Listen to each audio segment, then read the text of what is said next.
అందరికీ నమస్కారం. తెన్నేటి లక్ష్మీస్ కిచెన్కి స్వాగతం. ఇంకా లేట్ చేయకుండా ఈరోజు రెసిపీలోకి వెళ్ళిపోదాం. నమస్కారం అండి. ఇవాళ మనం పెసరట్లు చేసుకుందామండి. దీనికి కావాల్సిన పదార్థాలు: పెసర్లు 1 గ్లాసు, బియ్యం 1/2 గ్లాసు, మిరపకాయలు 5, ఉప్పు తగినంత. పెసరట్టు మీద వేసుకోవడానికి 2 ఉల్లిపాయలు, కొన్ని పచ్చిమిరపకాయలు, అంగుళం అల్లం ముక్క తరిగి పెట్టుకున్నానండి. జీలకర్రనైనా 1 టీ స్పూను ఉల్లిపాయ ముక్కలోనే కలిపేసుకున్నా. పెసలు తీసుకోవాలి. తీసుకుంటున్నా, ఇదిగో చూడండి. ఒక 1/2 గ్లాసు బియ్యం తీసుకోవాలి. ఒక 4-5 పచ్చిమిరపకాయలు తీసుకోవాలి. ఇవన్నీ శుభ్రంగా కడుక్కోవాలి.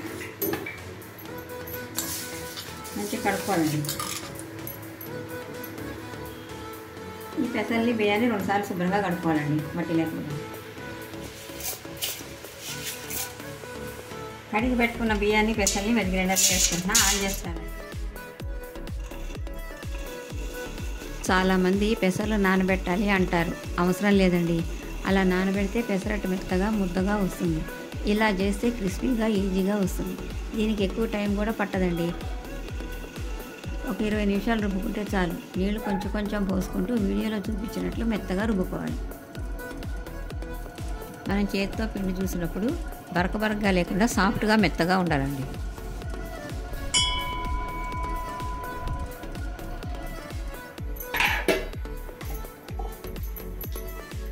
ఇప్పుడు ఈ పిండిని మనకి ఎంత పిండి కావాలో అంత పిండి తీసి ఉప్పు కలుపుకోవాలండి. మొత్తంలో పిండి కలిపితే పులిసిపోతుంది కదా, పెసరపప్పు తొందరగా పులుస్తుంది. అందుకని మాకు కావాల్సినంత పిండి మేము తీసుకుంటున్నాము. మిగిలిన తక్కువైతే మళ్ళీ కలుపుకోవచ్చు. కొంచెం ఉప్పు కలుపుకొని వేసుకుంటే ఇదేమో ఫ్రిడ్జ్లో పెట్టుకోవచ్చు. ఇప్పుడు ఉప్పు వేస్తున్నాం. వేసుకునే పిండిలో 1/2 టేబుల్ స్పూన్ సాల్ట్ వేస్తున్నానండి. దీంట్లో వేయట్లేదు. దీంట్లో ఉప్పు వేస్తే పులిసిపోతుందని దీంట్లో నేను వేసుకొని కలుపుకుంటున్నాను. బాగా మాకు సరిపోతుంది.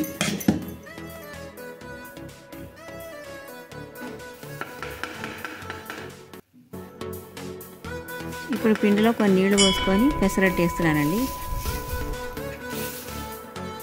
పెసరట్టు మొత్తం స్ప్రెడ్ చేసినాక దాని మీద మనం తరిగి పెట్టుకున్న ఉల్లిపాయ ముక్కలు, పచ్చిమిరపకాయ ముక్కలు, అల్లం ముక్కలు వేసేసేయాలి. వేసేసి కొంచెం నెయ్యి కానీ నూనె కానీ వేసుకొని పెనాన్ని అటు ఇటు తిప్పుకుంటూ కాల్చుకుంటే పెసరట్టు రోస్ట్ అయ్యి కరకరలాడుతూ చాలా బాగుంటుందండి.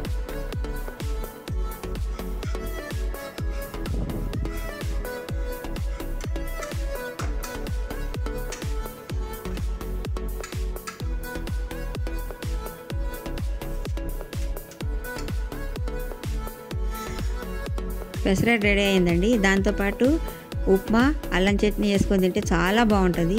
నేనైతే పల్లి కొబ్బరి చట్నీ కూడా వేసుకొని తింటున్నాను. రెసిపీ మీకు నచ్చినట్లయితే షేర్ చేయండి, లైక్ చేయండి, సబ్స్క్రైబ్ చేయండి. నా కొత్త వీడియోస్ మీ వరకు రావాలంటే బెల్ ఐకాన్ ప్రెస్ చేయండి. మరొక మంచి రెసిపీతో మీ ముందరికి వస్తాను. Thank you.